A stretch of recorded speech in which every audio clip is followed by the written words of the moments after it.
ya chăm chỉ ba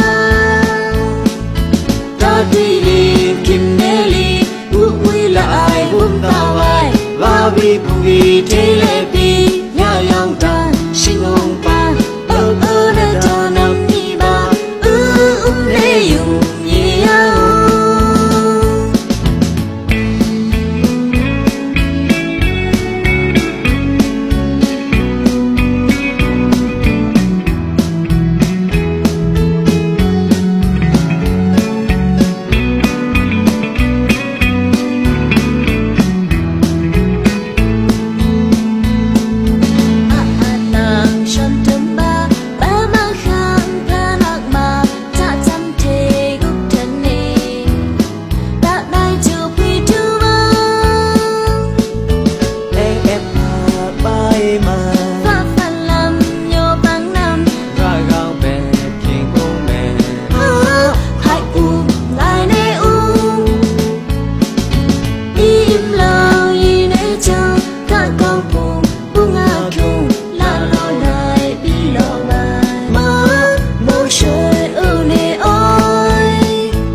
ba quy bỏ đi quy mò